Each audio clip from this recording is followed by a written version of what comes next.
Hello, friends. My name is host Derek.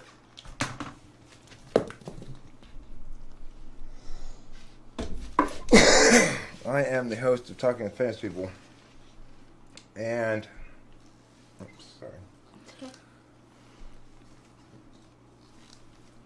And I suppose, like a lot of people with some sort of public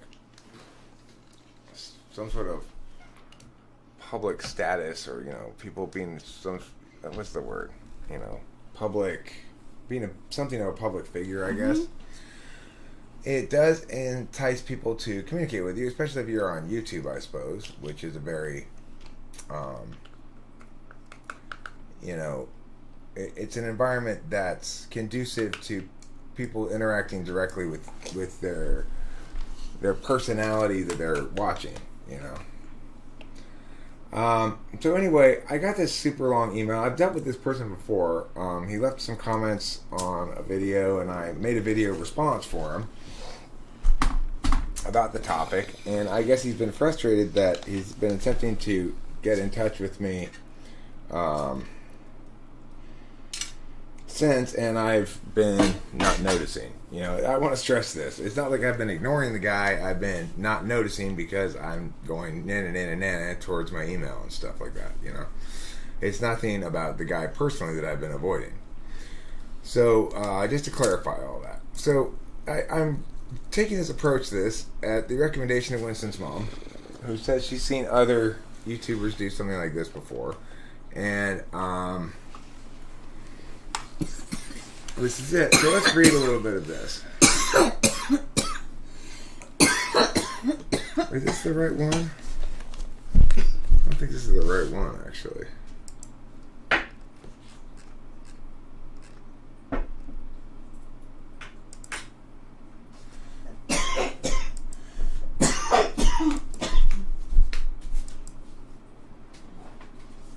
Oh, no, maybe that was the right one. My bad.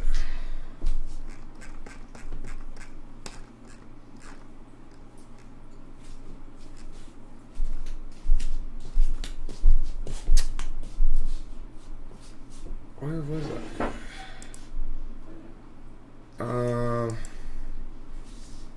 So I guess it's this one.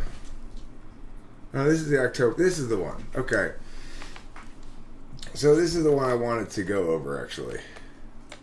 This one here is from just a couple of days ago, which is why it's the one I want to specifically go over.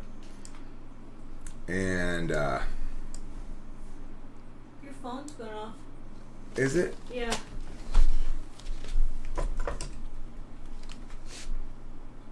Hello. Good. How are you?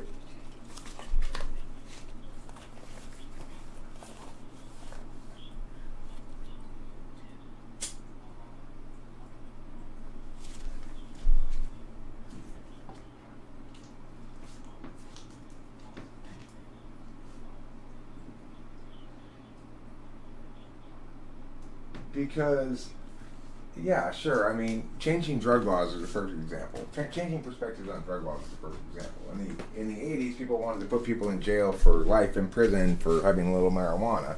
But as people have grown up a little bit, they now realize that was silly. So if you want to have an opportunity to rectify wrongnesses of law rather than wrongnesses of application of law, then you need to have pardons. It comes to be the case that a crime that's very sensationalized may get a whole bunch of prison time, more than it really deserves, and then as the heated moments of the time pass, then a governor or a president can pardon somebody.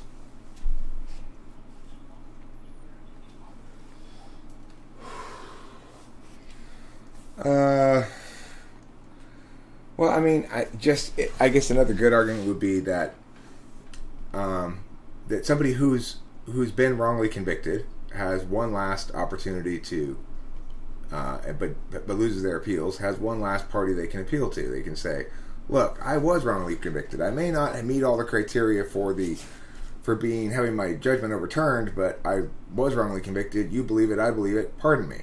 it makes the matter moot. I don't have to establish stuff in court if, in fact, it's the case that I can convince the president or the governor that I didn't really do anything wrong.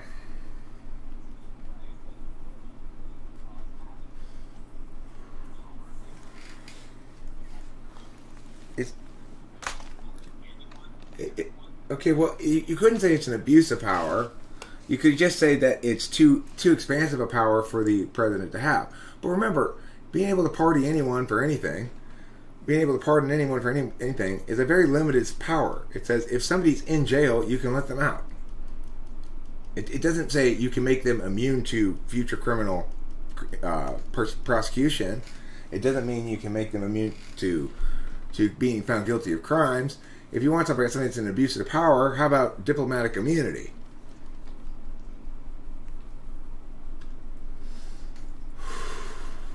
Remember that whoever gets pardoned has already spent some time in jail, has already paid some penalty for their crimes.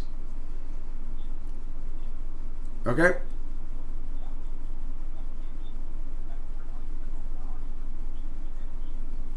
Yeah, but I probably won't because I'm just started live streaming right now. No problem. No problem. Bye.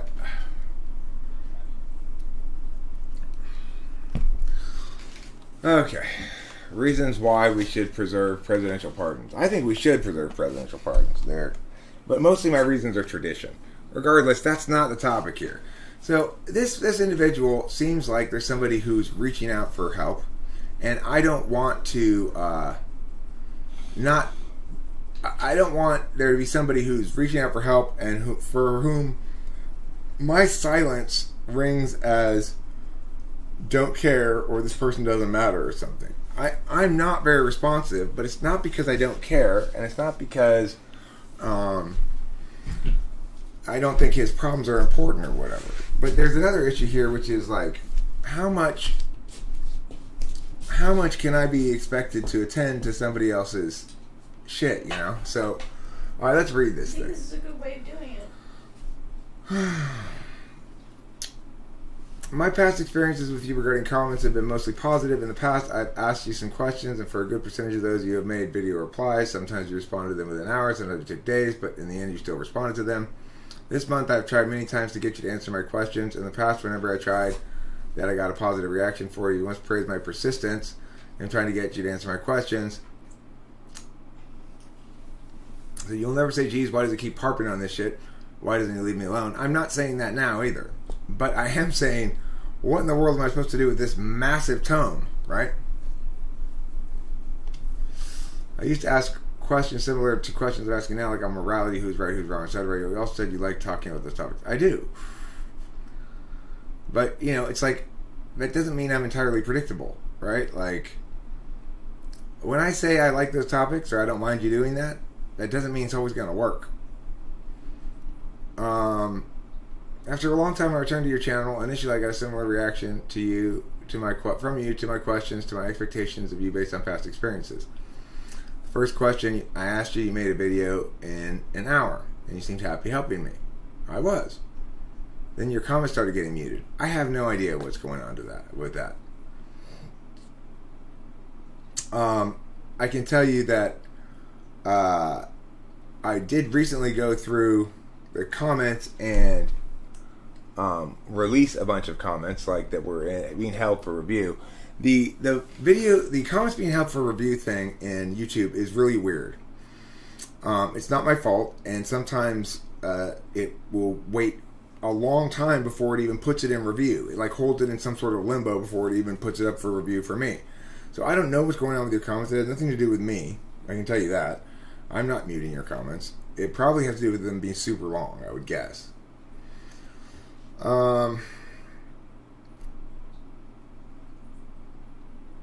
Here I am trying to defend myself on why you asked me to respond. Why I asked you to respond to my comment during the live stream. My past experiences have been very positive regarding this. I don't even remember this exchange. Okay, so I want to stress, just because I'm annoyed in the moment and say, why are you? It doesn't mean that's my position on things, right? One thing I agree with is that it doesn't mean I can truly extract all information about you from those experiences. I didn't know that you become more busy and started responding to comments less, or maybe that you were like that in the past, just for some reason I was getting more responses from you. I didn't mean to inconvenience you and the people. You didn't inconvenience anyone in the live stream. If I said something to the effect of that or whatever, it's just how I am. I just talk like that, you know.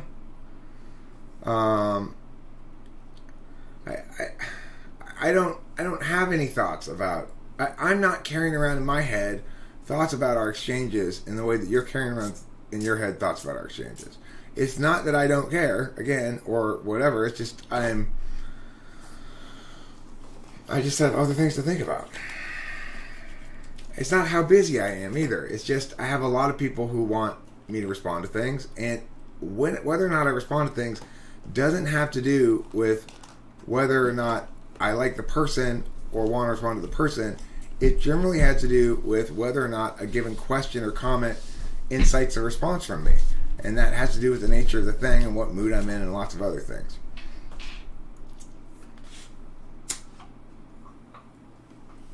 I really want to make it clear that I had no intention of making you guilty even a little bit. I feel guilty momentarily. Don't stress about it. I don't carry it around with me. I don't like to make people do things they don't want to do. It doesn't matter what that task is. When you first said you don't want to respond to my comment, I was totally fine with that.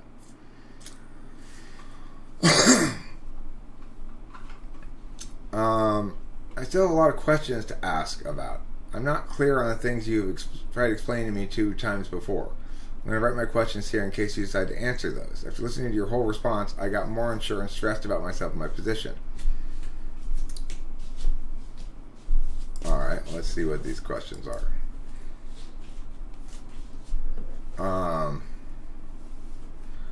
I want this 100% affirmed that things that have happened to me were wrong. They were wrong. It is 100% affirmed. And you should never have been treated that way. You should never have been treated that way. I hope you read my one long email I sent you last week. I did not.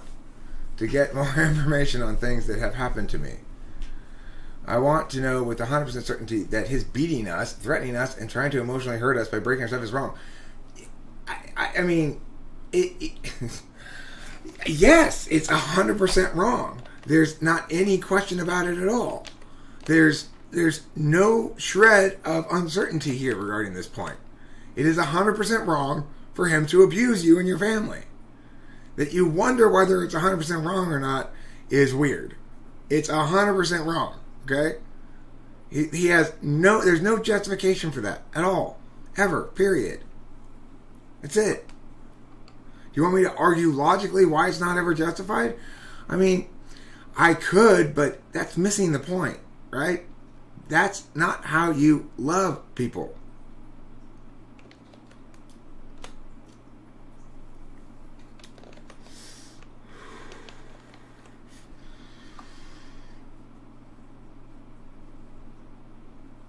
It seems to me that you can't prove or show how those things are wrong.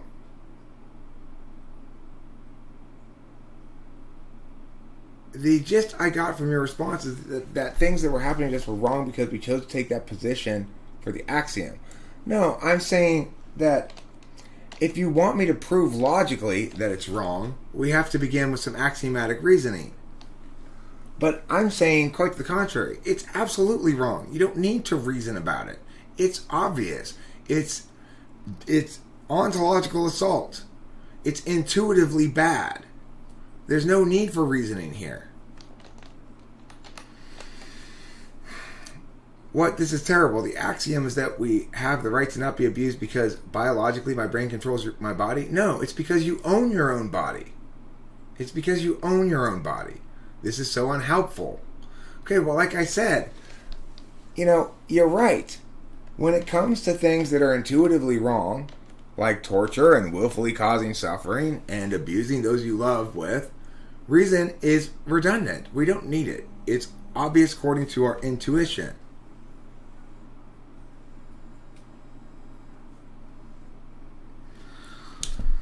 You got the 2? Yeah.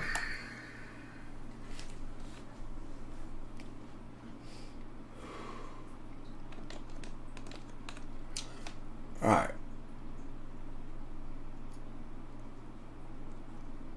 It seems like you have no proof that it was wrong when we were abused. It's a rights violation.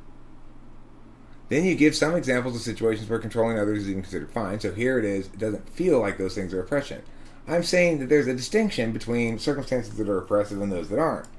I'll explain these points a bit more clearly. Please bear with me. I hope you have read my last long email so you know some things my family had to do. No, I haven't. So I'm thinking about these days, those things that happened to us. My first thoughts were that they were not abusive. You're unsure what his true motivations or reasonings. Thing is, you're not taking into account that you have a decision for yourself, how you want your experience to be. If somebody else is compelling your experience to be other than what you want it to be, that's not a good thing.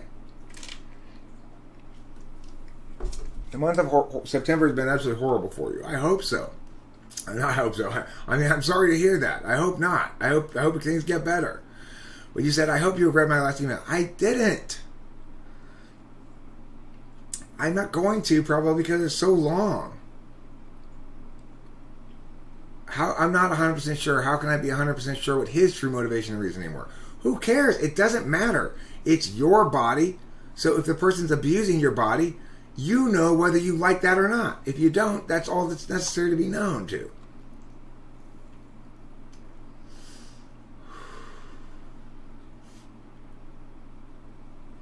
At 104.20, you admit that in some circumstances it's okay to at least control children.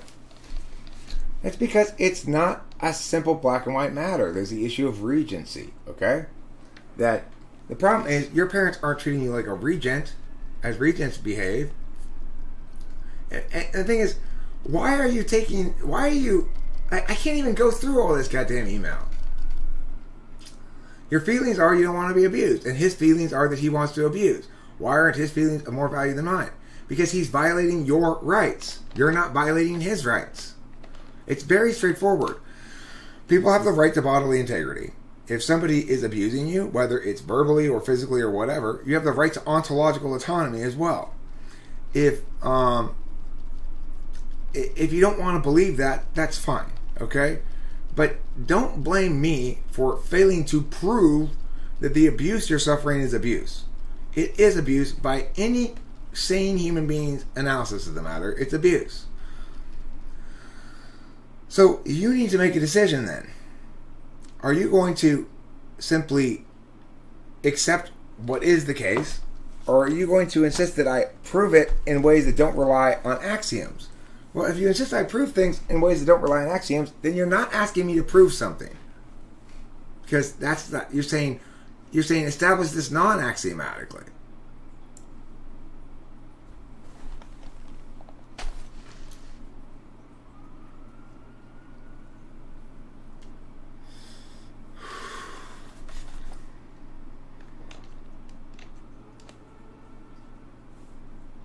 Do you really have nothing to help me? Please understand I'm a person who doesn't like asking even friends for help, let alone a stranger. I'm really having trouble in my mind trying to justify that I was being wronged. Not that either it wasn't wrong or I deserved it. Please don't tell me to go to a therapist. I'm not telling you to go to a therapist. I'm telling you that this is very straightforward. You're confused about something that you need to have no confusion about at all.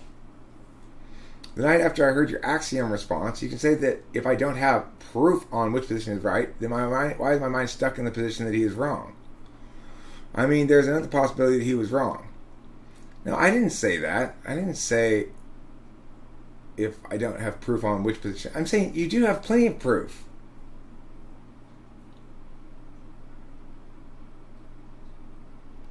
Look, it's as...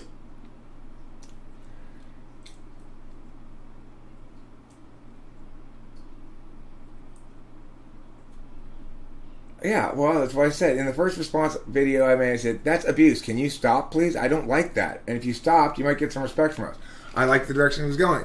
Then I responded to you in that video on how that would not work on him. Do you have any more advice on that? I don't know. I mean, I obviously, it's not something I can solve from afar, you know? I really don't know how to process my thoughts any further. Many times I've heard you talk about being frame locked. Am I frame locked somehow? Well, yeah, you're insisting that it's like that you need to understand logically why torturing bunnies is bad, or else it's not. You don't need to. We have an intuitive sense of what's moral and immoral as well. You can rely on that. Please don't say because I'm a particularist. If it is because of that, then tell me how things would look from the correct frame. Like I'm saying, I've never been in your situation. I don't know how I process things. I've been in an abusive relationship before, and I process things by fighting, by having huge battles with the woman. But we were both adults and had equal power. Am I justified in being stuck in the mental state I'm in right now? You don't need to be justified to be stuck in a mental state. You just are. Do I not have a way out? You do have a way out. You have plenty of ways out, but you maybe can't see them right now. In my current mental state, it seems like maybe he's the most right person in the world. He is right whenever he tries to abuse someone. All I see is useless people in the world except him. That image is in my head. I don't see any feeling or anything in them that would make them challenge him and defeat him and be more right. It's like I have been gaslighted by my doubts to an insane extent. Yeah, you have been gaslighted to an insane extent. And you should just listen to me. It's like...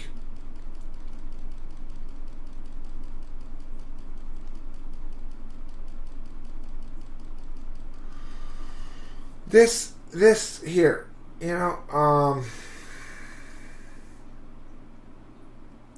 this is a lot of text, Look at this. You asked me if you hope I read your previous long email. I mean, it's like, this is a lot of text, man. I really need to talk to someone about these things who can help me with clearing out my doubts. Some weeks ago, my father got into a fight with a worker.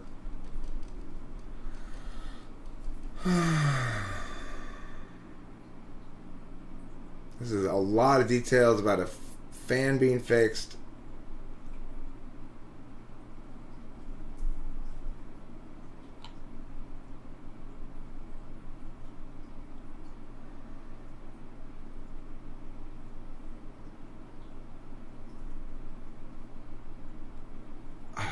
I mean, your dad is a menace, obviously. Your dad is a menace to society, and he needs to be arrested and compelled to go to anger management or something, or put in jail or something.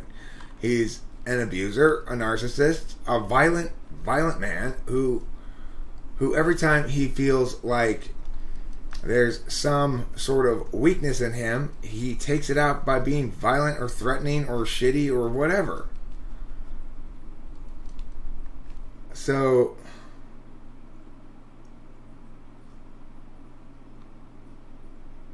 I don't know what to tell you. No, I'm sure you're right that it was a very shitty thing to do. It says here, many years ago, one incident happened. In arguments, my mother used to say things like, I will die but not agree to that, or I would die but never do that. One day during one argument, she said that to him. He was very mad during the whole thing. Then he was like, then die, and he took some cloth and started choking my mother. I was not there. My brother was there, but he was too young. My mother has a very bad memory. They tell me that he choked her for a second or two. They don't recall how much force they used. I mean, there's no excuse for any of that shit. And you're trying to parse out the details of it like it's complicated. Yeah. It's not complicated. There's no excuse for any of that shit. So, the point I'm trying to make is this. Well, I don't know what point I'm trying to make. I don't know how much I can help you or what sort of advice I can give you. I've explained to the best of my ability what I think is the reality here. It's very straightforward from my perspective. You've got an abusive man who's got anger management issues and a willingness to use violence and threats, a desire to coerce and control people, and has no legs to stand on regarding his own position. You afford him a lot more legitimacy in his position than I ever would in a million, billion, jillion years. So, I don't know what else to tell you. There's never any excuse for anyone behaving like your father behaves. Period. And if somebody does, then someone needs to fucking check their ass, If I lived nearby you, I would go check his ass immediately and continually until he stopped behaving like that. without laying a finger on him, right?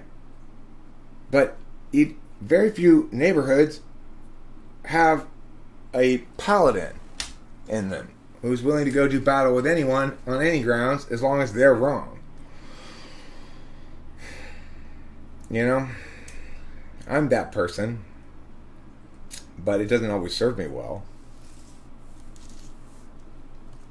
So anyway, Lynn L., I don't know if that's going to satisfy you or not.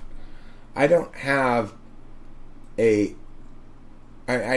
I could lay out for you an extremely long and complicated TI explanation as to why it's all wrong. I don't think you'd find that very satisfying, as you indicated in the previous email, that the axiomatic thing seems inadequate. Well, of course it's inadequate. Because, it's not okay to hurt someone's feelings even if it doesn't violate their negative rights. So, I am not a rights violator. If I go up to somebody random in the street and say, you have an ugly shirt, I don't like it, I think it looks terrible, I'm not violating anybody's rights. But I probably am hurting someone's feelings unnecessarily, and it's still wrong even though it's not a negative rights violation. There are moral considerations beyond those that can be established logically. You hope this person realizes they are chasing themselves. Could you explain what you mean by that, Chris? I like the sound of it, but I don't feel as though I fully understand what you mean. God damn it. I dropped both pieces of trash and went between the two trash cans and down onto the ground. Oh no, sorry. I don't think. Just find some salt so you know that it happens more with me than it does you. People like this parent who are abusive somehow manage to keep their behavior secret, and the family goes along with this hiding this behavior. You want to tell them to shout out from the rooftops, right? Well, see, that's the thing your dad can't handle. The light of day. No abuser can. No narcissist can handle being called out repeatedly in the light of day. That's why they all run from me with such incredible speed. Because what do I bring? The light of day. I say, hey, fucktard, I'm talking about you right now. I want you to address what I'm saying. That's why you're my life partner. Thanks, baby. Yeah. We'll see how this premium shake smokes. I have a feeling this is going to be fine. I think it's going to be banging. It might even be better than that. I know. Why is it so hard to open? I was thinking the same thing. So hard to open. No need to be so hard. I'm just going to hit the old... Yeah, so...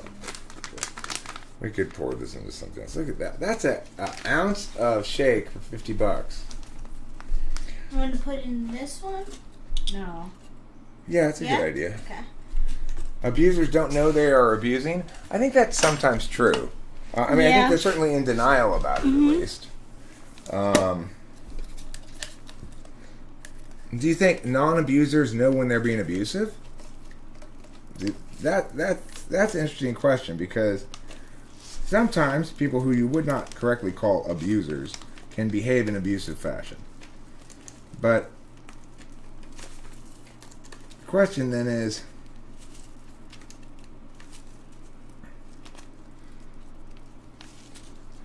when non-abusers abuse, are they aware of it and feel guilty and yada yada,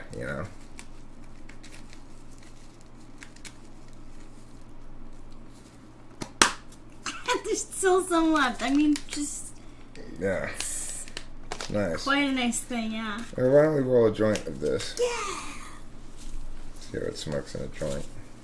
It's already ground up. I appreciate your joints, baby.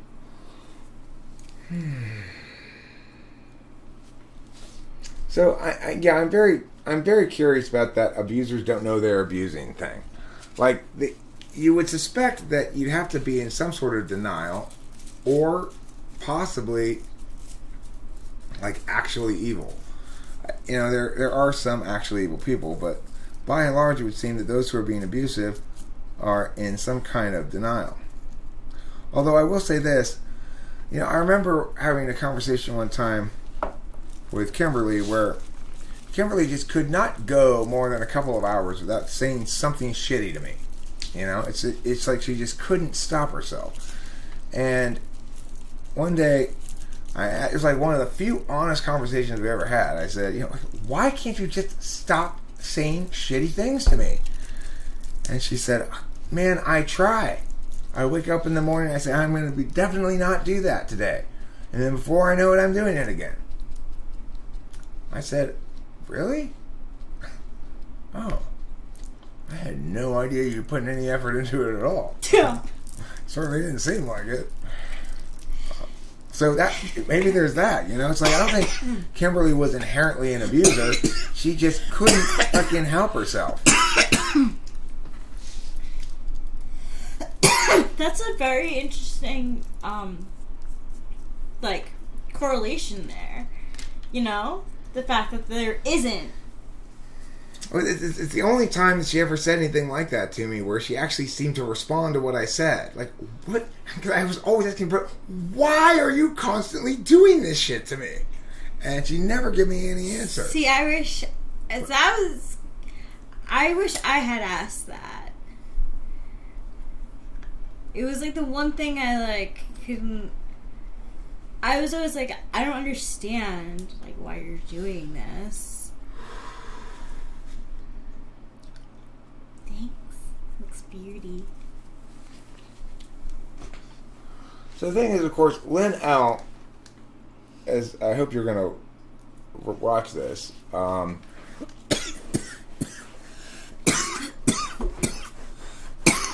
There's a decent chance, to put it unfortunately bluntly, that you've been majorly fucked up by this whole experience. It may be that you won't be able to trust people or be in a healthy relationship yourself. It might be. But it's not necessarily the case. Mm-hmm.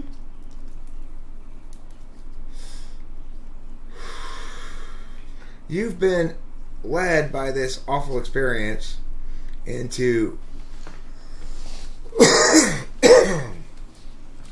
doubting what everybody else understands is obviously the case. Because you've not been shown what healthy, loving relationships look like. And what they look like is people who want each other to be happy, who want to treat each other well, who are not looking to blame each other for things, who are not looking to take out their anger on each other for things. Winston's mom, it's really, I find psychology really interesting, and I never took childhood psychology, but it is commonly said that we model our behaviors after our childhood experiences before the age of 7. I consider my growing up to be really fun. I had a nice childhood. The one lesson I learned was that children can be mean. But besides that, I had a really fucking good childhood. I had a nice imaginary time. I had friends. Yes, I was very shy, and weird in that sense, but I had a loving family, and we did a lot of stuff together, and I was a kid. I was honestly a kid. It felt great. Lynn L., if I were to give you any more concrete advice, it would be talk to everyone you know, talk to the neighbors, talk to everyone around about what's happening. Shine the light of day on it. And the more people you talk to, the more you're going to get the exact same response I give you, which is, no, that's absolutely unacceptable bullshit. There's no reason for you to have any doubt about that. And something needs to be done about it. If you tell enough people, somebody who's of the sort who does shit about stuff will do stuff about stuff.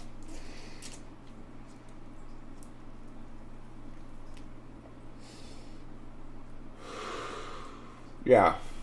See, this is the thing, Horse Mumbler. It was that kind of stuff that made me so, that it was partially why I had trouble, coming to terms with what was going on there. That I was I was the abused one in an abusive relationship. I had trouble understanding that or coming to terms with it because they say things like that, I was in the raw room when Kim discussed that exact topic with Susie. She seemed genuinely distressed by her inability. She also talked about wanting to say nice things to you, but being incapable. Weird, huh? Kimberly was in Delilah's dream. The nightmare she had with you, me, and her in it. Isn't that interesting? Right. Delilah had a dream that I started drinking again and set up a meeting to hang out. Me, Rachel, and Kimberly, and I guess Delilah must have been there too. Delilah really is traumatized by the thought of me drinking again. It's kind of crazy.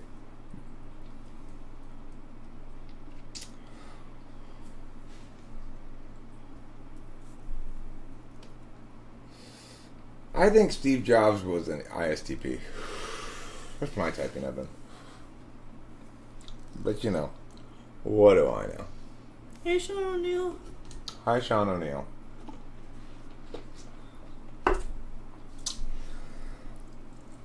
If anybody else has any thoughts they'd like to share with Lynn L., this is your video reply to your very long emails. I will say this though, and I want to stress this. If you send me an email and I don't reply, it has nothing to do with you or your email.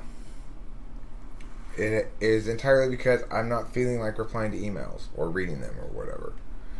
And like, if you send me that amount of text, you're gonna have a hard time getting me to even begin to look at it, because you're asking me to do too much work. You know, it's like when I had to read The Dangerous Game the other day for work, because I'm working with a student who's reading it for school.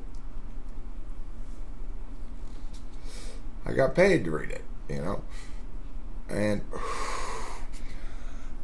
it's a pretty fun story to read. Reading about somebody else's abuse, being subject to abuse, is not very fun to read, and I don't have any more singular resolutional answers than anybody else does in the world. It's like, if there was a single answer to solving this problem, it would already be solved. I can just do and say what I always say about this shit, which is the number one thing.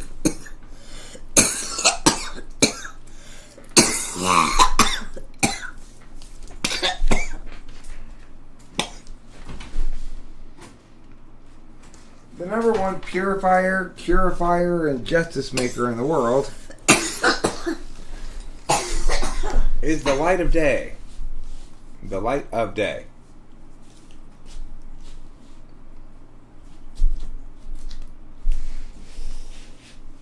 Which is periwinkle. Winston's mom says, to answer the email, this person has two choices: live with it or shine a light upon the abuse and end it. If they decide to live with it, then perhaps a support group of other people who live with it. Yeah. I mean, the problem, of course, for Lynn L. is he does have those two choices, but I guess both of them require a certain amount of courage. He either takes action to stop it, or he doesn't take action to stop it. Yeah, Astrid the Earthling. It was a good riff. If he takes action to stop it, well, there are potentially risks associated with that.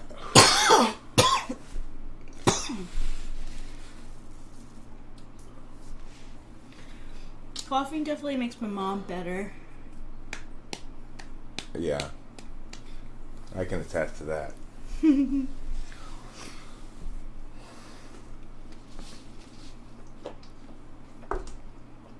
So, that smoked okay as a joint. I think shake so. smoked fine. I have cloudiness head. I do think also though that this Gorilla Glue is a little bit better than the one that Cameron got.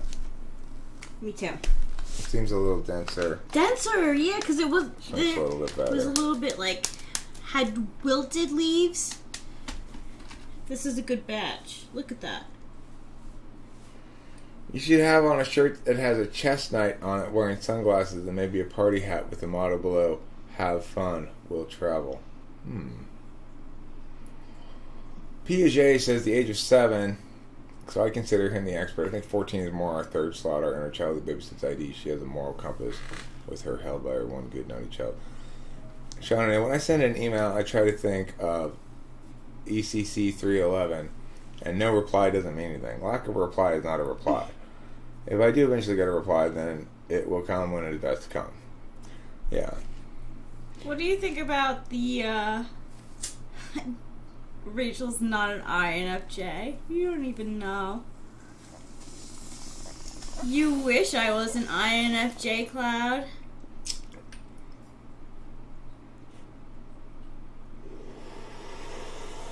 Well, Llama and Cloud are welcome to have Yeah, you're their entitled to your opinions, opinion. whatever they are, and you know, it's like the problem is this. In a lot of areas in life, you would want to normally afford the intimate partner the benefit of the doubt. Like, does Judy like pomegranates? Well, Judy's husband's more likely to know the correct answer than somebody who watches Judy's live stream, maybe. Okay? But with typology, it's a little bit different because, you know, C.S. Joseph knows himself really well, but he's still making videos called ENTP Struggles, so we can't assume that the person who knows themselves best also is going to be most correct about their type. The thing is, in this instance,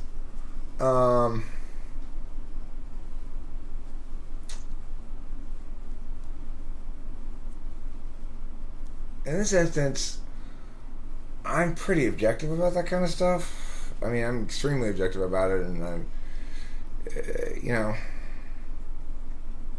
I'm pretty obviously right. Yeah. Hate is gonna hate. Oh, I didn't get your paladin joke. That's not what I think of as being a paladin, I guess. I didn't get it at all.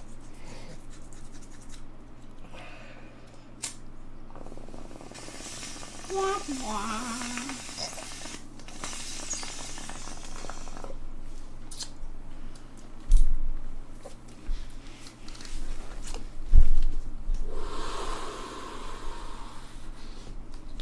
I mean, the thing is, it's interesting the way that people evaluate things. It's like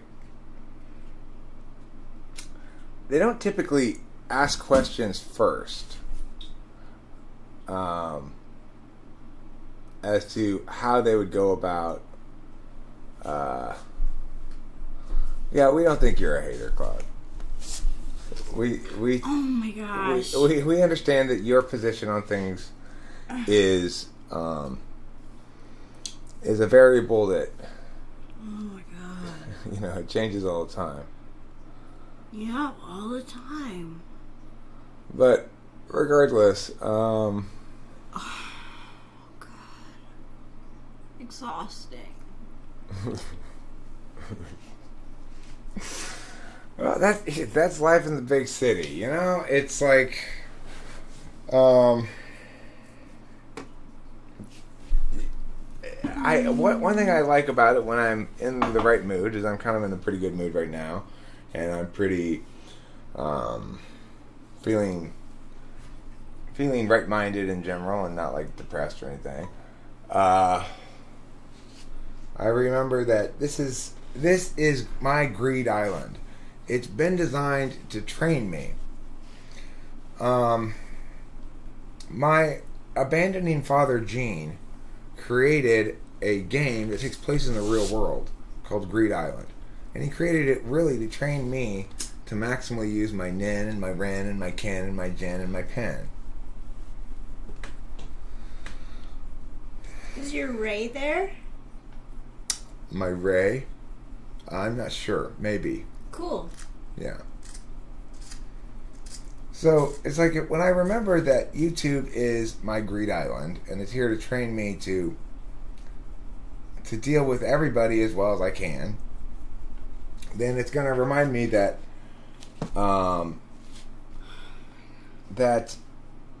I'm always going to be facing people who make just sort of blanket statements opposing me in one way or the other. An example would be what dialectic evolution said earlier. Like, you're evasive, you're mad, without giving any examples or anything. Just making the blanket statement that you fundamentally are bad. Not that there's anything you've done or said wrong you could correct or agree with me about or anything, but that the way you go about things is fundamentally wrong or bad. It's just like, it's like there's no sense of humor. You're not, like, I remember laughing at Cloud twice, maybe. Actually, that's a lot. Only once. So, it's like, it brings down the chat a notch, and that's because I'm tired and I'm telling the truth. That's how I feel about you, Cloud. So the thing is, I have gotten increasingly good at ignoring Cloud and that kind of stuff in general. I was going to not respond in this instance to the Rachel's not an INFJ thing. Normally I would leap in to defend that myself. I was sort of hoping Rachel's not going to respond either. But the thing is, people do get triggered. I get triggered, Rachel gets triggered, and we do end up responding.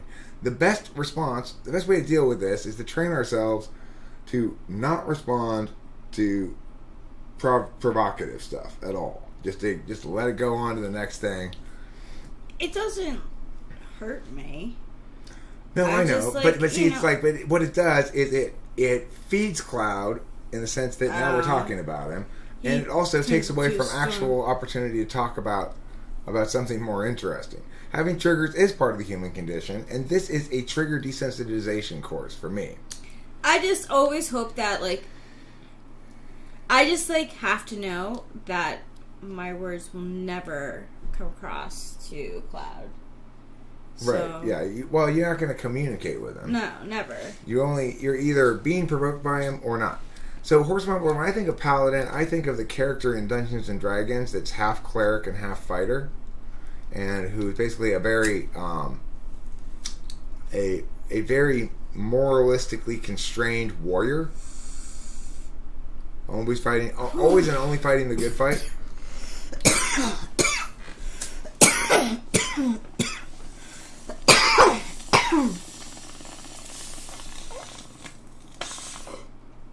When I think of a paladin, I think of a shield with a cross painted on it.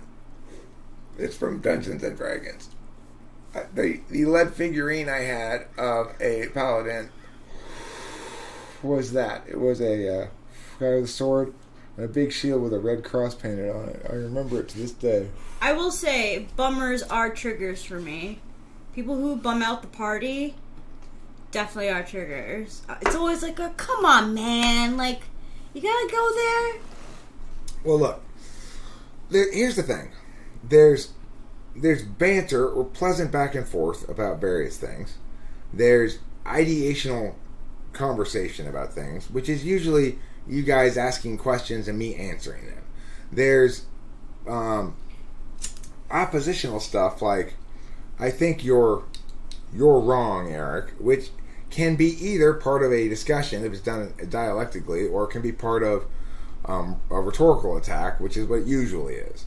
Then there's various provocations, things like, there's no way Rachel's an INFJ. Nope, that it's completely unwarranted claim. There's no argument there. There's no attempt to engage the issue meaningfully and say, the thing is, I get that Rachel probably would be an INFJ because of meow meow. It would seem like meow meow would kind of detract from that here. Those problems, we've addressed those arguments already, so they just go, well, I still think it, At that point, you're just saying it to be provocational.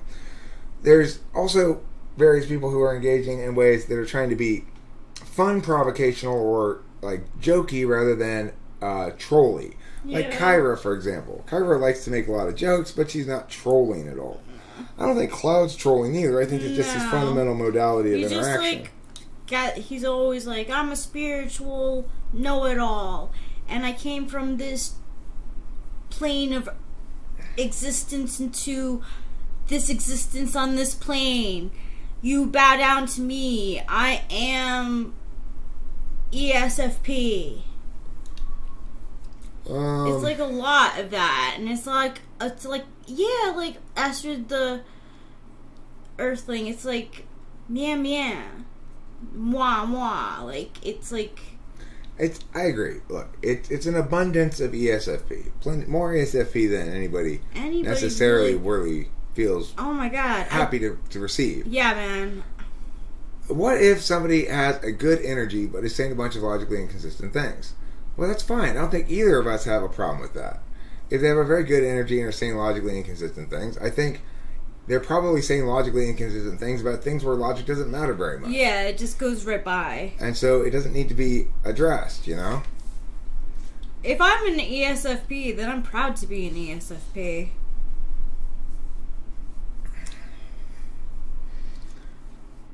But I ain't. Dave Sampson, Claude says that he thinks that Rachel's an ESFP.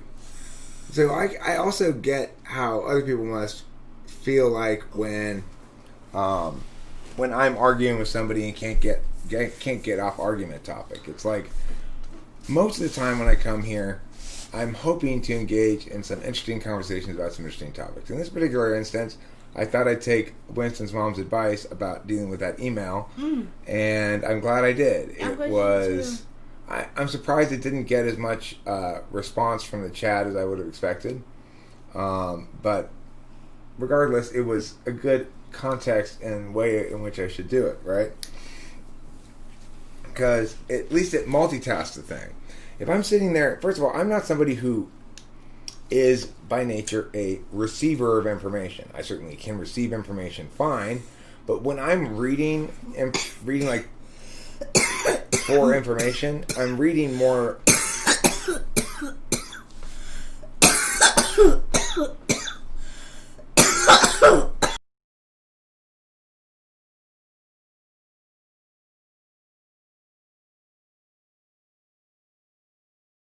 This chat today. But I think you did a good thing by addressing the email. You did a good job of it. So, Claude says, if I am, I'm proud, but I ain't. Haters gonna hate. Said no INFJ ever. Oh my god. Do you not understand that I'm a 7? Look, Rachel, this is the thing. This is what this live stream is training us to do. Is to stop like validating his bullshit with a response, right? Just ignore it. We got to just learn to ignore it. So Clayton McCorrick, that would be a fine way to test for the Rachel's in ESFP, and it eliminates her from ESFP because she doesn't test TI polar, and it's pretty clear that she doesn't. Okay. Regardless, let's move on to a different topic. Yeah, I'll hop off.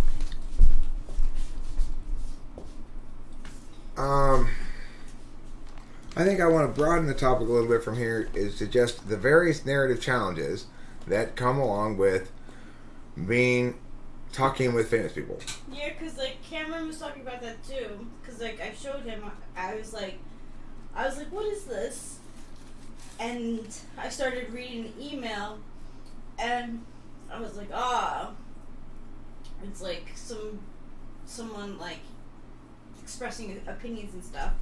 And Cameron was like, yeah, it's got to be hard, you know, being a public figure and having your stuff out there. Like, there's got to be all kinds of people, like, contacting. Well, here's the thing. It's, and this is what I want to talk about in general, is being a public figure, quote unquote. First, let me qualify that by saying I am not a very public figure, right? I am very small fries. I am not even a small fish in a big pond. I am a tiny fish in a massive pond. But I am nevertheless a fish in the pond. And there are people who stand on the sidelines of the pond and aren't in the pond at all. And so as a consequence, they treat people in the pond kind of the same, understandably. These are people like me who are putting themselves out there, who are putting themselves out there for public critique and for public consumption. Hopefully, people will enjoy what they do, but some people won't. So, the thing is, what I've encountered what I've encountered here on YouTube has been an evolution of relationships with different people.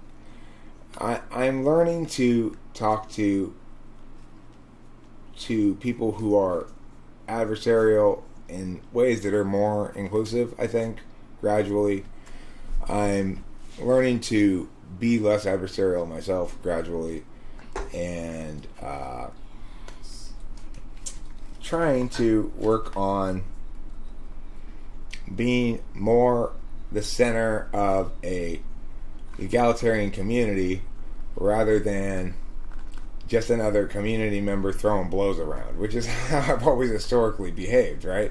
It took Taylor a long time to convince me that, Eric, you need to own it, quote unquote, that was meaningful and meant something and was correct. That you have to accept that being the guy behind the camera and the one talking means your perspective is viewed differently than that of the other people involved in the conversation.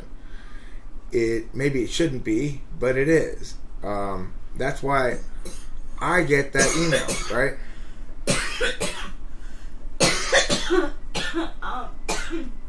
Frank G.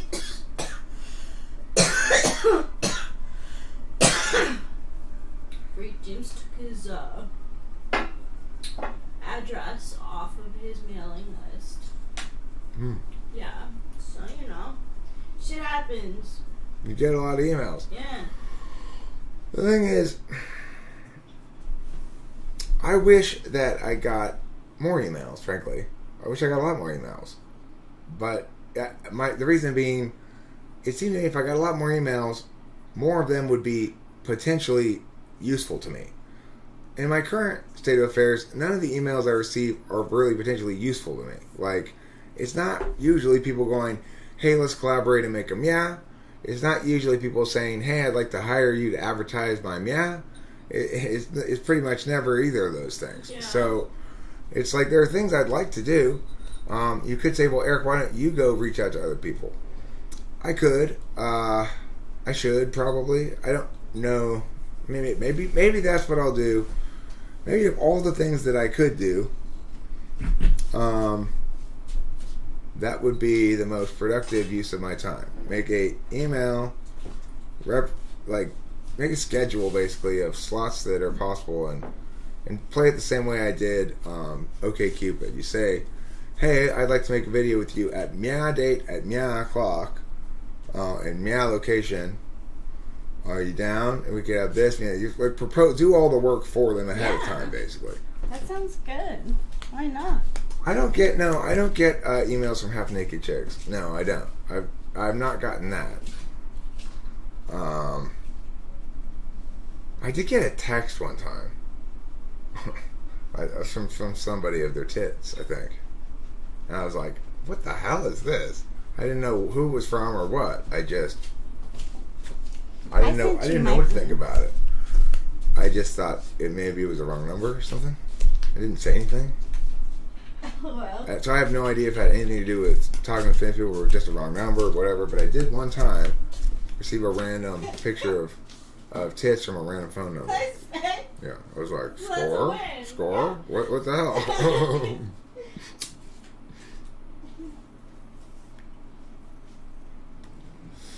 No, I never did. I didn't respond or anything.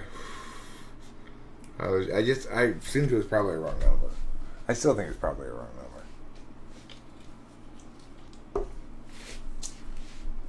But you never know. Could be that they knew. I mean, my number's easy to find. I don't mind. People call me occasionally. Random people call me and say, hey. And that's fine. If I answer the phone, I'll talk to them.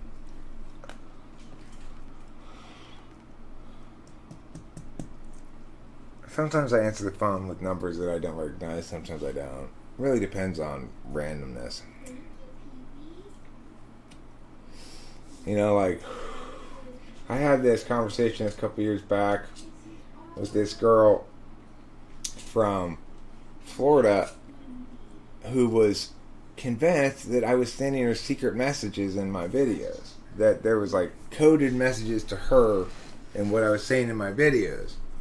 I guess we're done talking about that. We're talking about related stuff, and at one point, like, her mom called me and apologized for her bothering me, and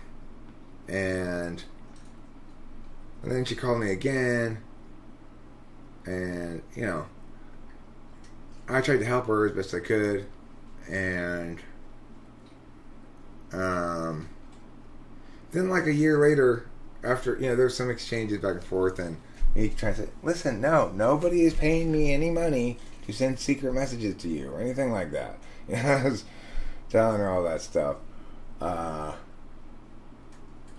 year later, she messaged me saying, "Hey, I'm really sorry about all that. I'm better now," and blah, blah, blah, blah. So it was cool. Have I ever had to deal with a complete psycho deranged person with an MBTI? Well, I mean, I had Brittany show up randomly in my house. That was kind of crazy. Me and Kim's house in Laverne. One day, we're there. I'm in the garage. I think this is how it played out. Yeah, I was sitting in the garage, and Kim answered the door, and there was Brittany, and she led her back to the garage and said, "You'll never guess who's here." And I'm like, "Who?" I was just like, "Brittany?" The immediate question that popped in my mind is, how the hell did you know what my address was? Well, the answer is, we put a return address on something that she bought from us. She bought like a t-shirt, and so we put our return address on.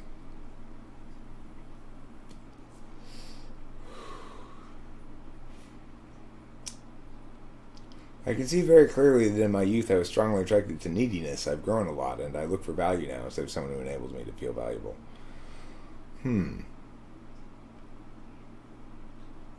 But my question is, when will the neediness attraction go away 100%? Why do you think it needs to go away? I'm not attracted to active neediness, but I'm not afraid of neediness at all.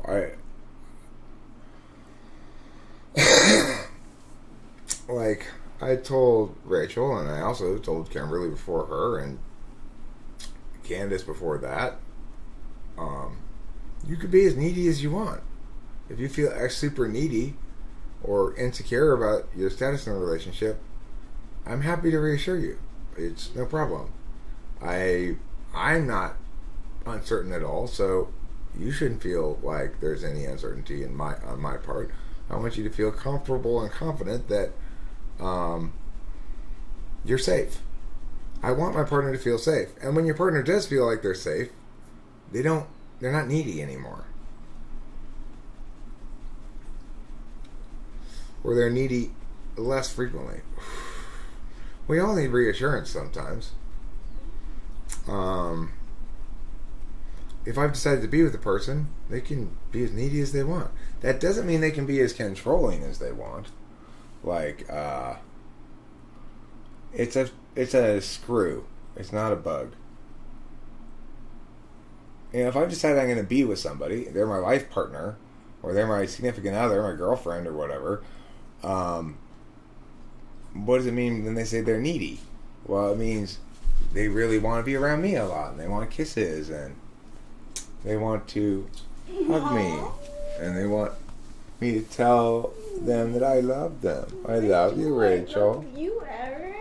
That's all easy. I had to come in. It's easy squeezy for me. So nice. It's so nice to hear and to know. Yeah, right. I want to know for sure that I'm comfortable and confident too. It's a status thing. Here's the thing, Sean O'Neill. It's a status thing. So because you like me and Rachel and INTPs, you are a metaphysician. That means you're more concerned with the statuses of things than the experience of things. And neediness helps you to be very comfortable in your own status. You are very secure, right? So that's why I don't mind it either. The thing is, it goes away pretty quickly. If you love somebody properly, they cease to be needy very quickly, unless they're damaged. if they're bruised, and Rachel was certainly very bruised when she arrived, that's okay. That can be healed. If they're damaged, I don't think you can heal it. I tried that last time, you know? But Rachel was bruised. I was bruised too entering into this relationship. And we both, really ate up the genuine positive feelings for each other that we had, you know? Have I ever written Rachel a song? Yeah, I've written a few songs about Rachel, but I don't think I've written Rachel's song yet, so to speak. That's great. Yeah. And you have. I've written a few songs about you, but not any of them are really in my repertoire of songs that I play. I think the thing is, early on in the relationship, all the songs I write about Rachel are inadequate because I'm not writing about Rachel yet. I'm writing about learning about Rachel or my experience of Rachel. You know, it's like now I could write a song about Rachel because I understand her more holistically and I've been with her for a long time. I get what kind of person she is. I'm not just trying to script the narrative, I'm describing the reality. Status and the serotonergic system are intricately linked. Really? Well, get me some serotonergic and lime. Can I have a serotonergic and lime, please? Doesn't that sound like a cocktail? So it's kind of got gin and tonic written into it, you know?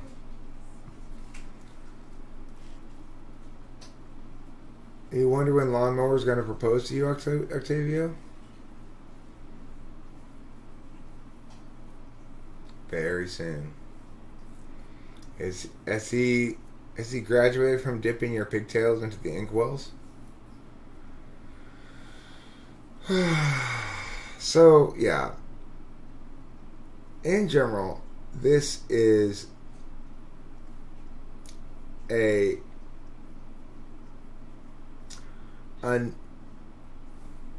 ontological mixed bag.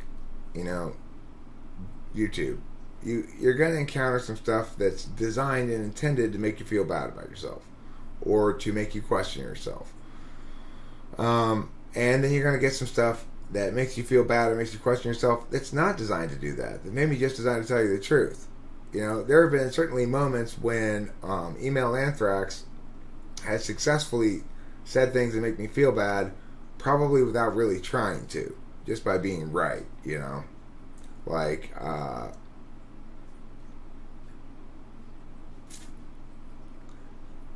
you know, when there was an intermission at one point and I was playing my greatest hits in the background as I went poop or something like that, and I came back, I read the thing, and he said, I don't know, Eric's music is just a little too amateurish for me or something like that. And I was just like, he's right, it's amateurish, it's got that quality, you know.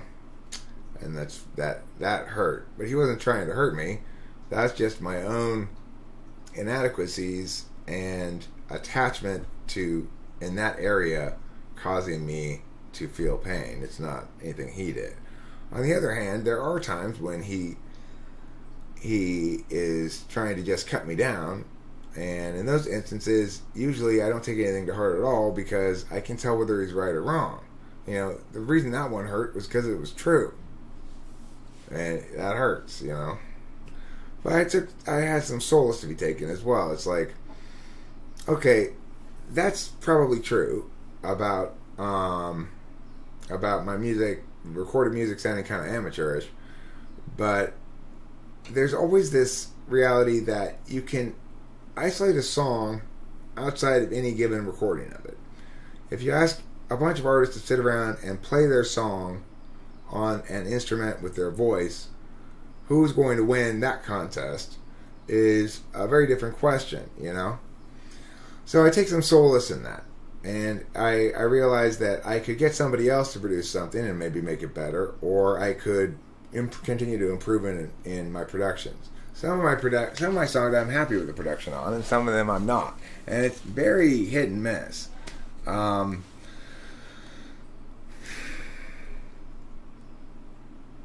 That's just how it is. It's very hit and miss. You would lie so as not to hurt my feelings. I mean, I'd probably pick up on it and that would hurt my feelings more. The thing is,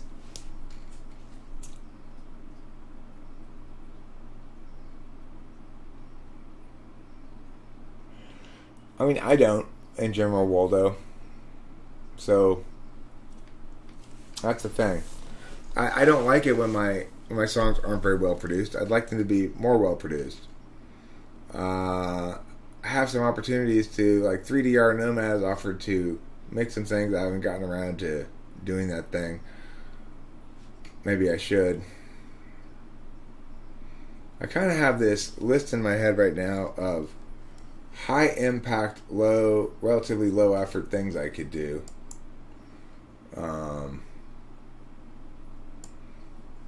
I'm gonna maybe start actually making it a formal list. Email tracks to 3D Art Nomad. Are you here, 3D Art Nomad, by any chance? Yeah, I believe it. Response with the live stream was a great idea. Thanks, darling. Yeah. 2, I could write a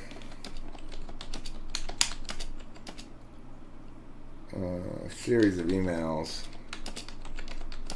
to various YTers with whom I might beneficially collab in some way.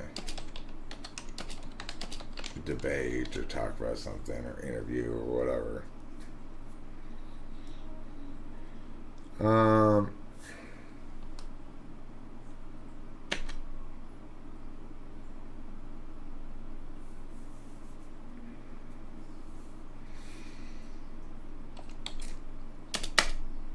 Three,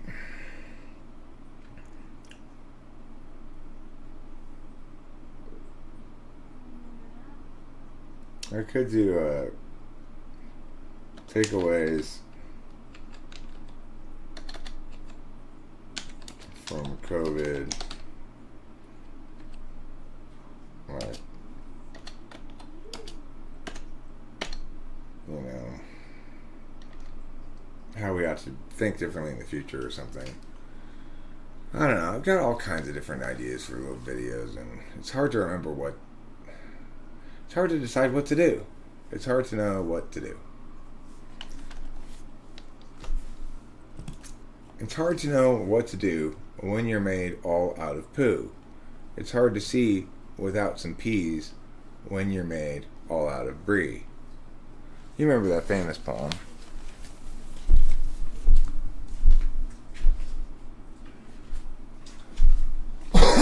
I want to know if the poem halfway down was written for BoJack Horseman or was a poem prior to BoJack Horseman.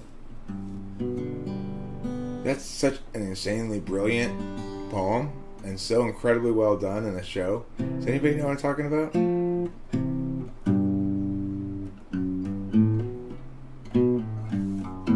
Halfway down.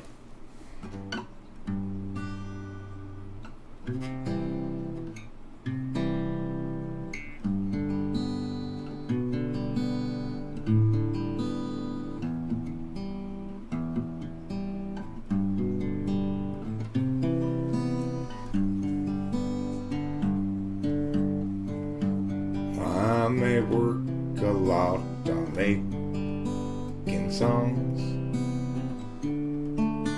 but always be an amateur. Oh look, it's a hobbyist. Hooray, I'm an amateur.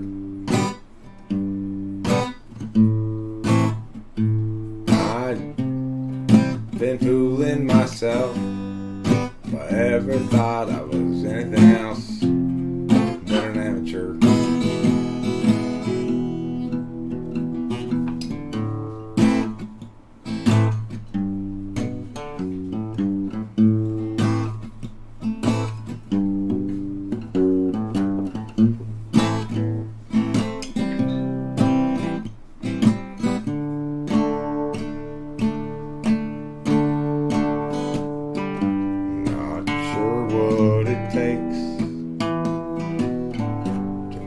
considered great, but it's obviously something I don't have.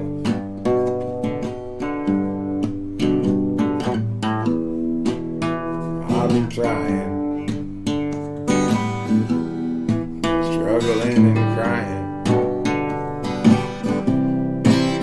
Don't mean a goddamn thing. At the end of the day, I can't make my way any further along than this.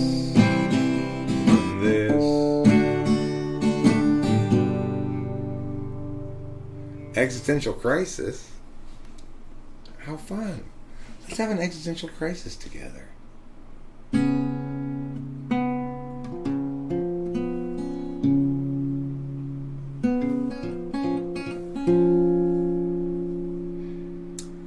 Gerald has a thought. Gerald has a lot. Gerald has a plot to get to Marjorie's tater tots. He's got a good idea for a name-changing business. Thinking now about what he call Christmas. When they hire his firm to change that name.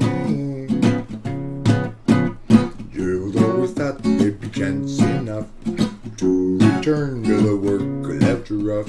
He'd get back to it eventually. Visions piled up, but his plans would interrupt all the work that started off so hopefully. Now his mind is back on his business, thinking of changing factless to listless. Oh, how all of the people will shout his name. And Gerald knows he understands ever more clearlier now. He won't provide explanation regarding the why or the how.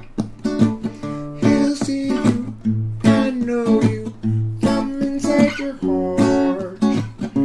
Exciting, delighting, Gerald plays his part. And Gerald still knew there's too much to do. He'd drop the time in the underview. Too much to rebut. So where now and what?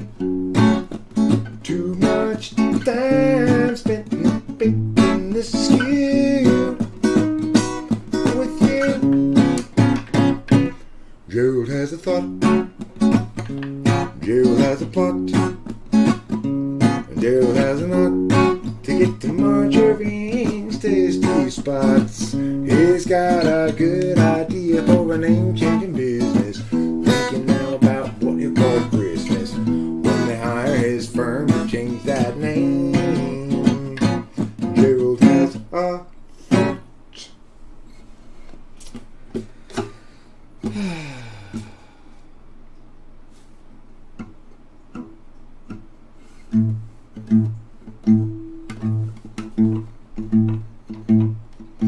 I met someone at the dog show. She was holding my left arm, but everyone was acting normal, so I tried to look nonchalant. We both said I really love you. The Shriners loaned us cars. We raced up and down the sidewalk 20,000 million times.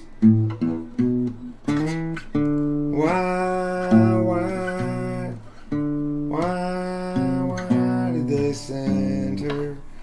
I don't remember how it goes. This is the Might Be Giants song. It's a good one, but I don't remember it. Why did they send her over anyone else? How should I react? These things happen to other people. My PayPal is my email address. SSUARAR. This. I'll write it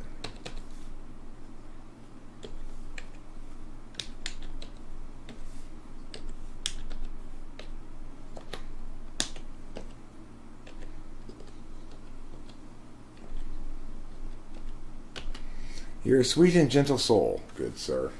A sweet and gentle soul. Not at all unlike your mom's face. But you know how it goes. Every life lived reaches a time when the road splits in two.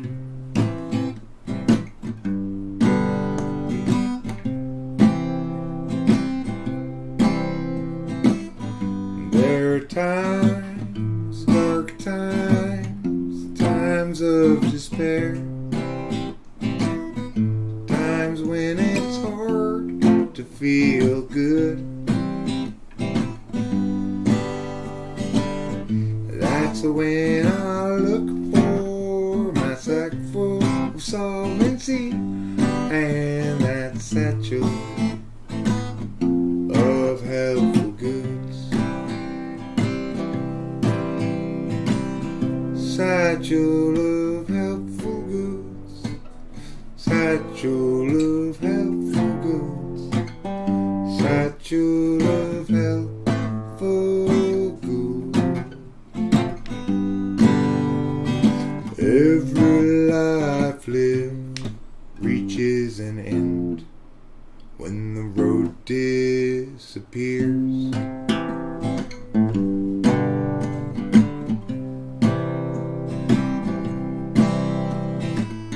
When I'm there, will there be anybody else around? Or will I travel all alone? That's when I look for my sack full of solvency and that satchel filled up with home. And that satchel of nothing but bone. Satchel of helpful goods. Satchel of helpful goods. Satchel of helpful goods.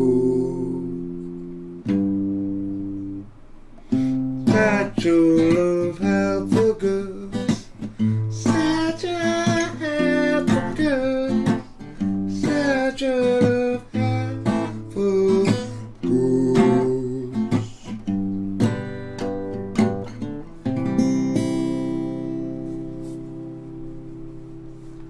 Piggity, piggity, piggity, piggity, pyow. It's a little song that's called Piggity Pyow. How about we do this? Go to the meow. Go to the meow.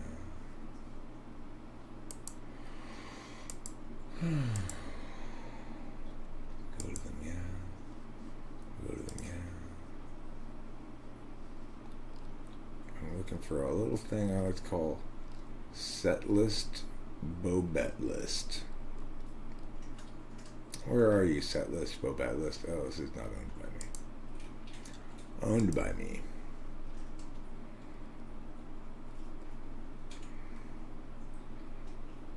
Here it is, set list, Bobet list.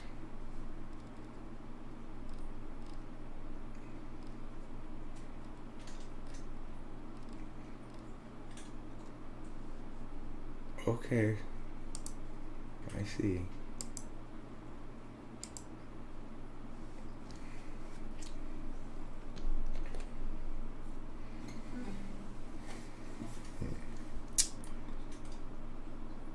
Why don't I do? Why don't I do math instead? Why don't I be smart? Smart like the ancient Egyptians are smart, instead of dumb like Eric. Here we go. That's smart of me.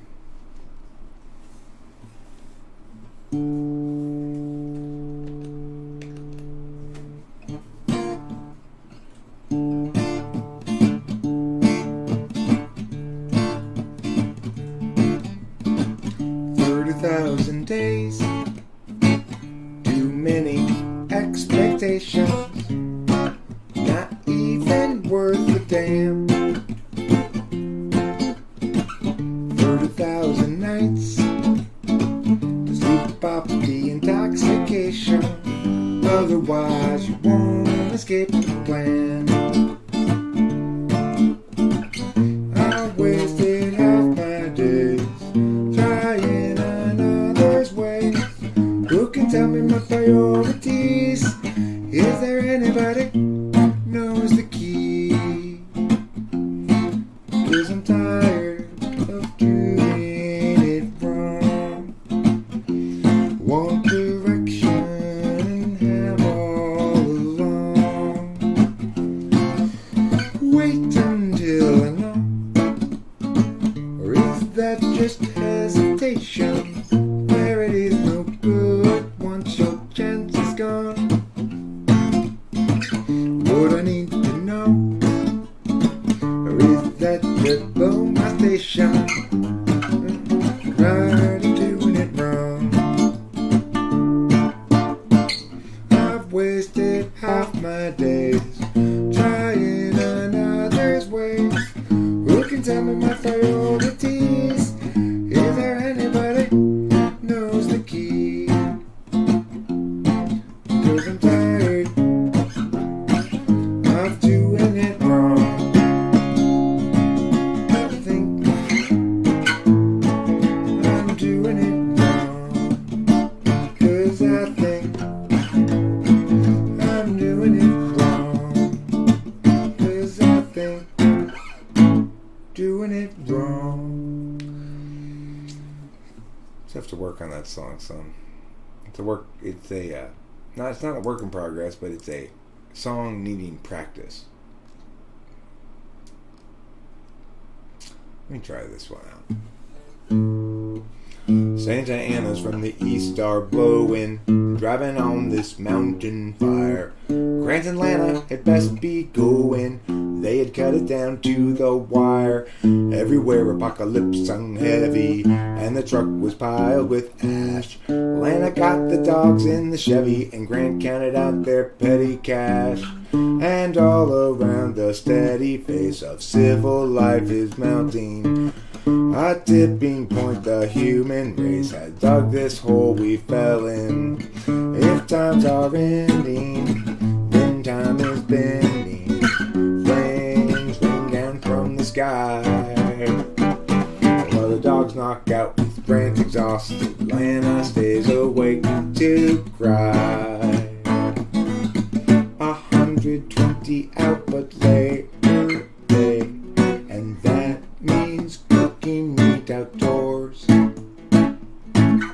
Guy got distracted and fire got away. From Bradford to Arcadia, they curse his name. Fire chased them west and down the incline until they hit the foothills below. Found a room cheap for the night online. At least now they had someplace to go. Tomorrow they'd evaluate their options now that their life had burned away. Lana's sister had a place in Laughlin, wasn't really any more to say. And all around the steady face of civil life is melting. A tipping point, the human race had dug this hole we fell in. If times are ending, then time is bending. Flames rain down from the sky, while the dogs knock out with Grant exhausted. Lana stays awake to cry. While the dogs knock out with Grant exhausted. Lana stays awake to cry. Yes, she does. Oh, wonderful, oh, wonderful.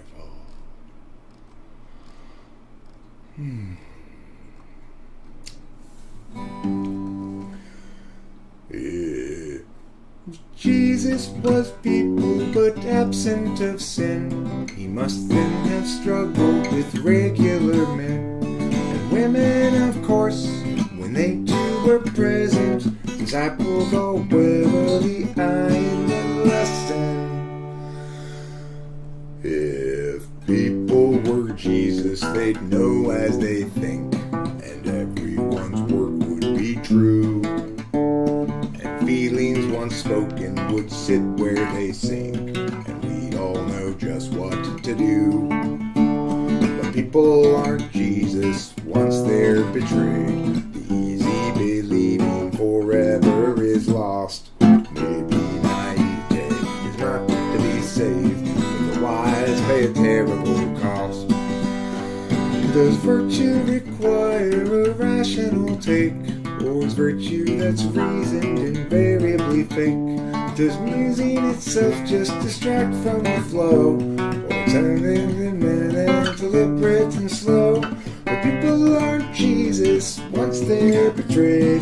The easy believing forever is lost. Maybe naivete is not to be saved, but the wise pay a terrible cost. The one you thought you knew acts like you never have met. The life you made for two has faded into regret. There's no one unshaken, we all have been shook. But being forsaken don't mean you're forsook. And though in the past we've been hung out to dry, we'll find out at last if we're willing to try. People aren't Jesus once they're betrayed. The easy believing forever is lost. Maybe naivete is not to be saved, but the wise pay terrible cost. Yeah, maybe naivete is not to be saved, but the wise pay a terrible cost. That song needs a fair amount of work in terms of practicing it as well.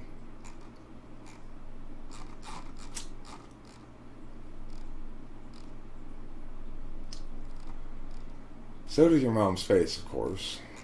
I don't mean to deny that. I never meant to deny that. Alright, here's a song. Well, Sammy has a story that need be told. This is a song for an open road, and such a thing must always do its job. Married up Jeb, turned 19, 4 years and 3 kids weaned. Weary now and questioning the path. Agency out, this is discretion. Locking in our courses, way too young. The urgency conferred is really just depression, making sure those underneath them always run.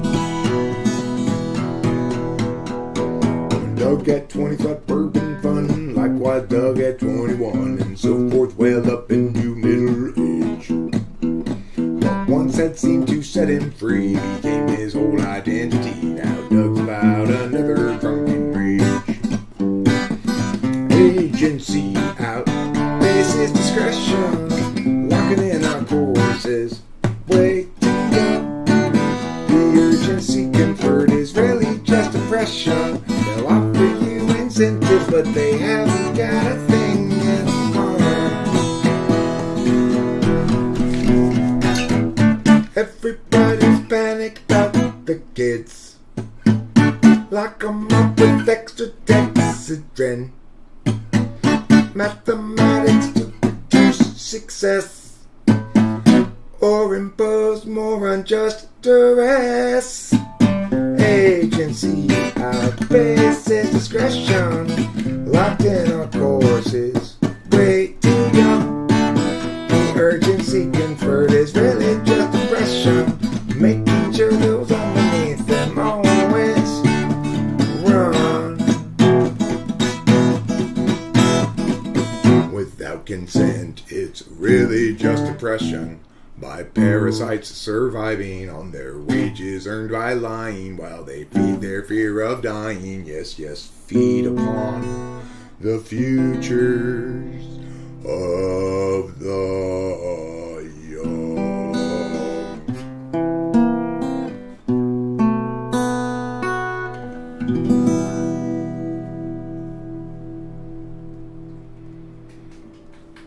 Thanks, darling. That went pretty well. That one went pretty good.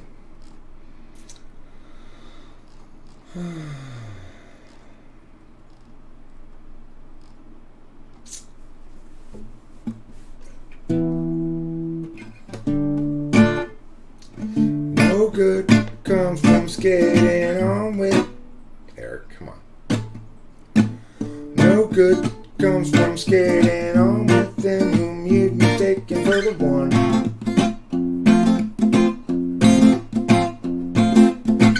Habituated decent and indecency, self-inflicted eventually once the search is done.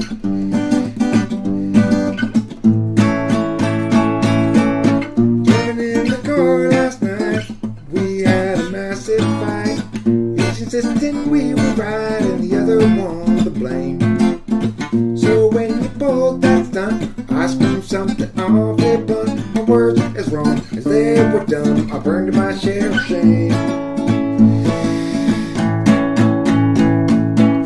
It's each of our own failings, not us doing the nailing to the wall. We fear so the other sailing off to perfect their thoughts and all. You can trust me, I can trust you though. Not the trust of so much true. The love that is deep between you and me, that made me monkey free. Driving in the car last night, we had a massive fight. Each insisting we were right and the other one to blame. So when you pulled that stunt, I screamed you're a worthless cunt. The words as wrong as they were done. I burned my share of jam. My share of shit. It's a lot faster than I normally play that song. And it didn't play particularly well at that speed.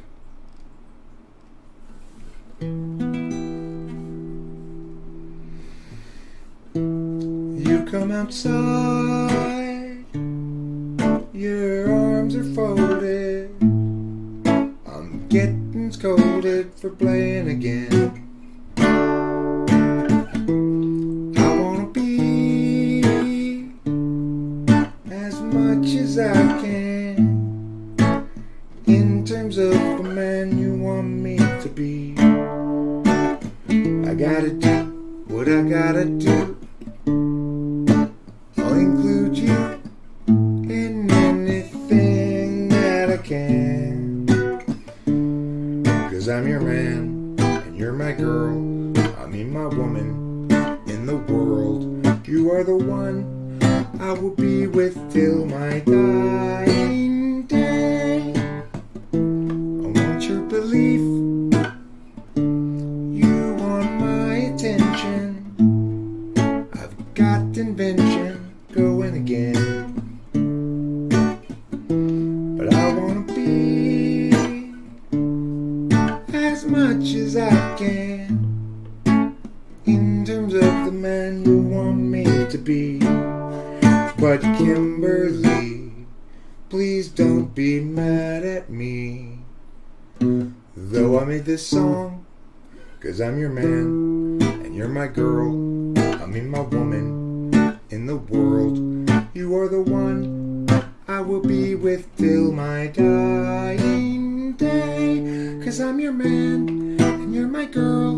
I mean my woman in the world. You are the one I will be with till my dying day.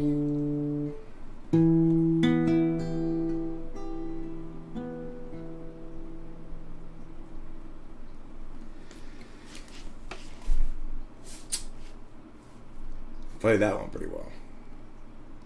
Got one more song probably in me now before I call it a day on the song playing. Maybe two more.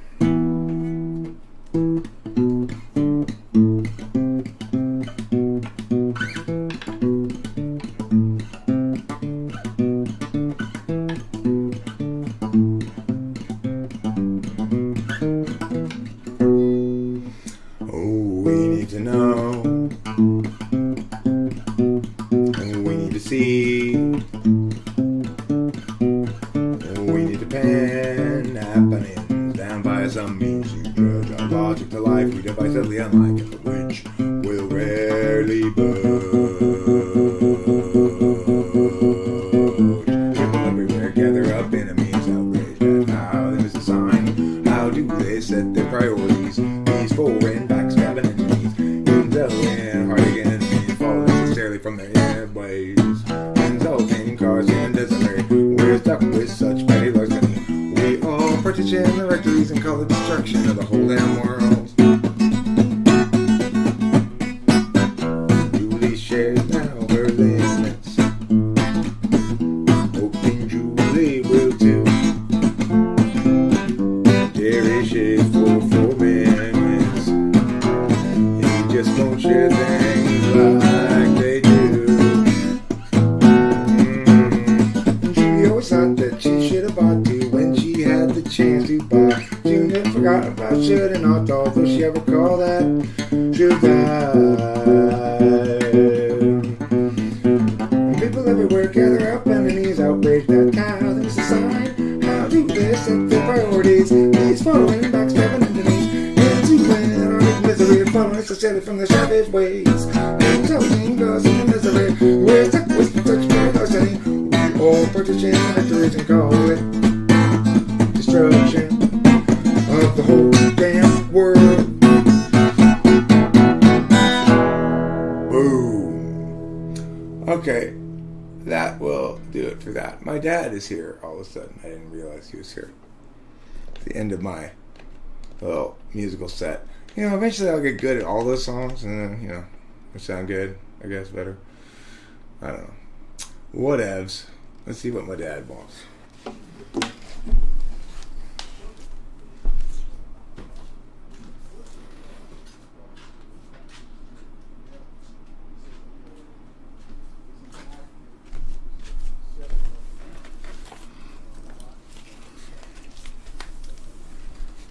Here's some background music for you, okay?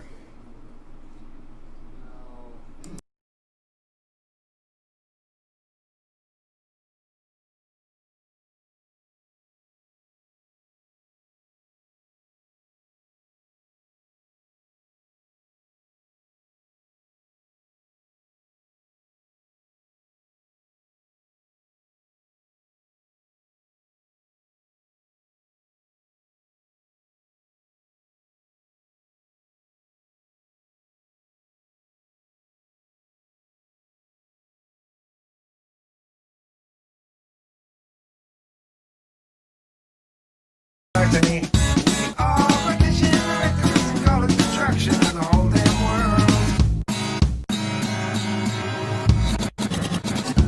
Julie shares now her limits. Her limits are what she should.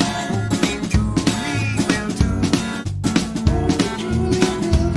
Jerry shares for 4 minutes. He just can't do things like they do. Thought that she should have got to when she had the chance to buy. Julie soon forgot about soon and ought, although she outrecalled. People everywhere gather up enemies outraged at how they miss a sign. How do they set their priorities? These foreign backstabbing entities ensuing heartache and misery follow necessarily from their savage ways. Insulting Carson and Desiree, we're stuck in such petty larceny.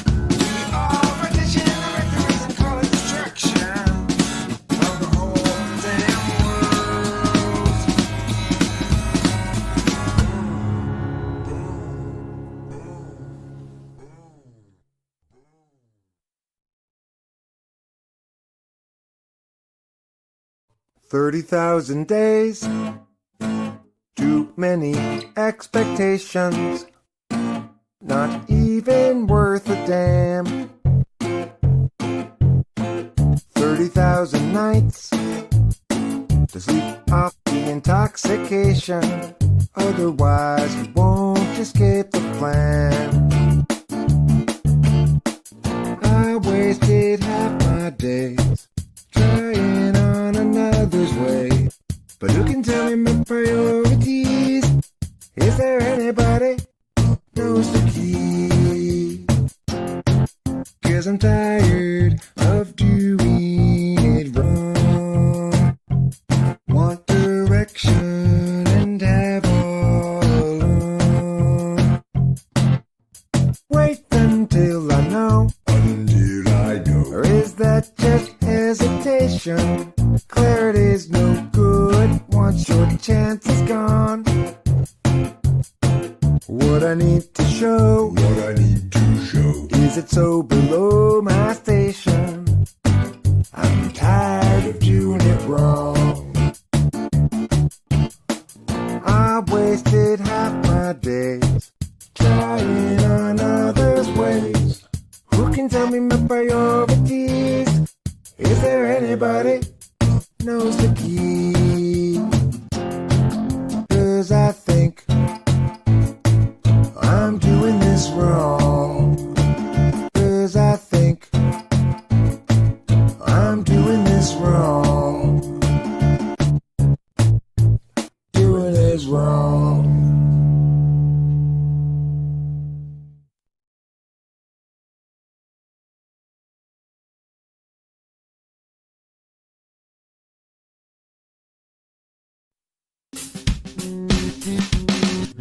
Oh, he came here with her. And what's the big problem that you can't endure? You seem so sure it's not appropriate blaming. You blame things on Scott. Despite getting caught, he's got you reframing for him, straining for him, going to the gym, make yourself good enough again.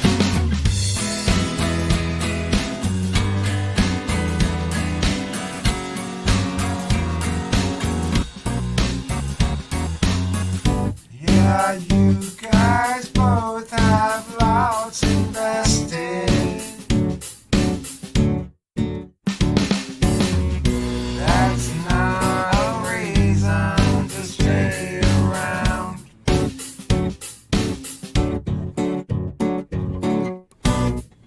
Through the years, you've both been tested.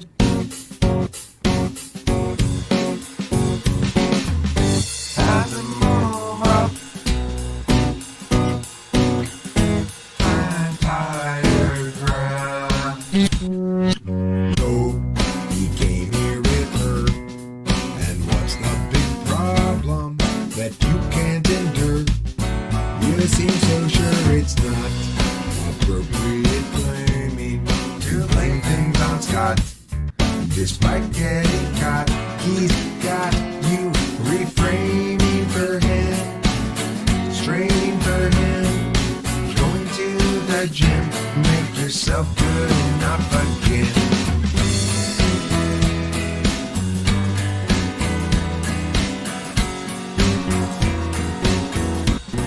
Be done with him.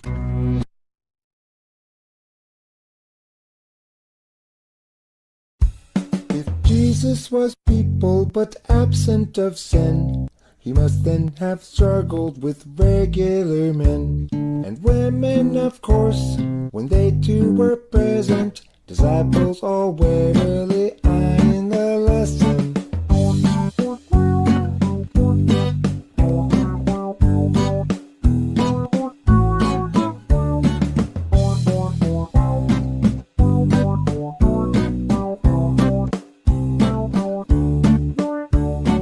People aren't Jesus once they're betrayed. The easy believing forever is lost. Maybe naive is not to be saved, but the wise pay a terrible cost. If people were Jesus, they'd know what they think, and everyone's work would be true. And feelings once spoken would sit where they sing, and we'd all know just what to do. People aren't Jesus once they're betrayed. The easy believing forever is lost.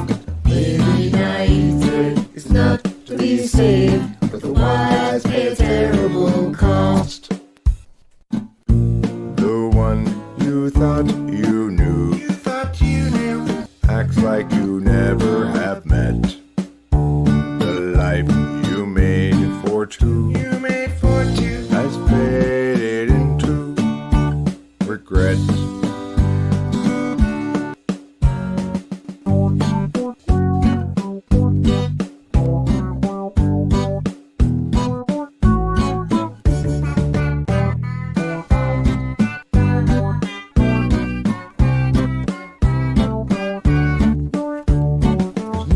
one unshaken, we all have been shook.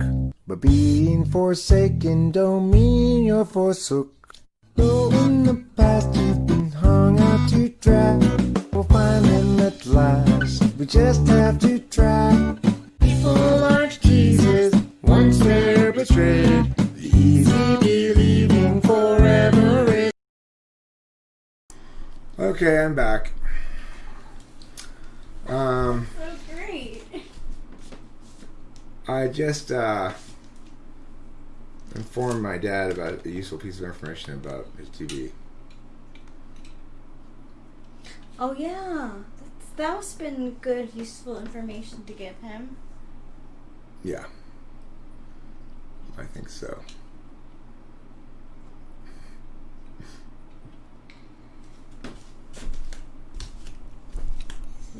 Puzzle.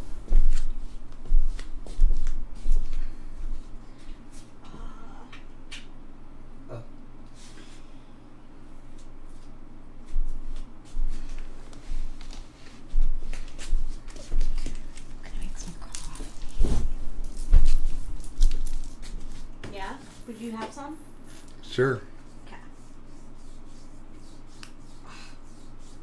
Well, I guess I'm gonna wrap this one up,